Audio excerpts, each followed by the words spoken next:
In this video I will teach you direct and indirect speech, जिसको हम narration भी कहते हैं। तो चलिए हम शुरू करते हैं। पहले हम पढ़ते हैं कि डायरेक्ट स्पीच किसे कहते हैं। Direct speech is when the exact words spoken by a person और quoted without any change usually placed inside inverted commas.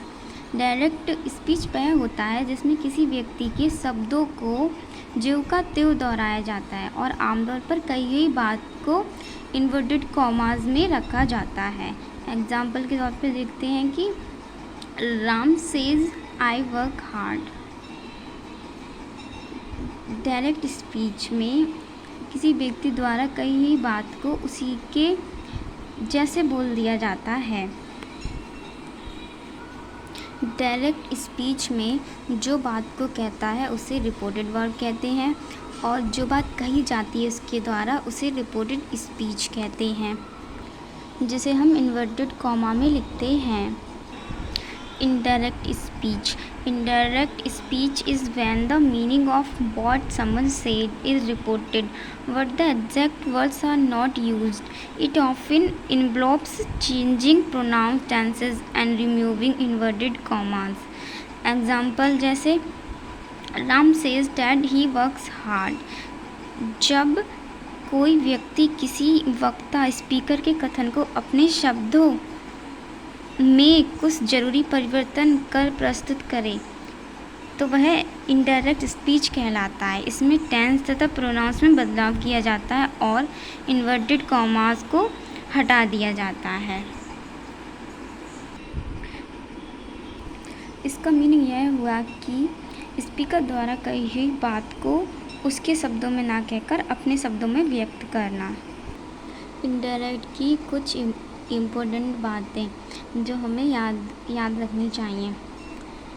Speaker द्वारा कही गई बात को इन्वर्टेड कॉमा में नहीं रखा जाता है। दूसरा है स्पीकर द्वारा कही गई बात को बदल कर लिखा जाता है, मतलब उसकी टेंस में बदलाव कर दिया जाता है। रिपोर्टेड वर्ब के पश्चात कॉमा का प्रयोग नहीं किया जाता है, उसको भी हटा दिया जाता है। रिपोर्टेड वर्ब का टेंस कभी नहीं बदलता।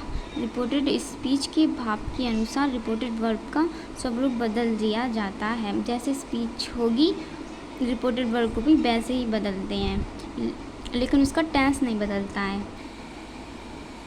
जैसे कि शेड टू के स्थान पर told, asked, advise, order, requested आदि वर्ब को रख दिया जाता है। रिपोर्टेड वर्ब और रिपोर्टेड स्पीच को जोड़ने के लिए डैट का यूज़ किया जाता है और कॉमा हटा दिया जाता है। 7th है रिपोर्टेड स्पीच में आई तथा प्रोनाउन को छोड़कर बाकी सबको स्मॉल लेटर में लिखा जाता है। प्रॉपर नाउन और आई को कैपिटल लेटर में लिखा जाता है रिपोर्टेड स्पीच में। पर्सनल प्रोनाउन पुरुषवाचक संज्ञा, काल, समय आदि शब्दों में परिवर्तन किया जाता है, वो हम आगे सीखेंगे।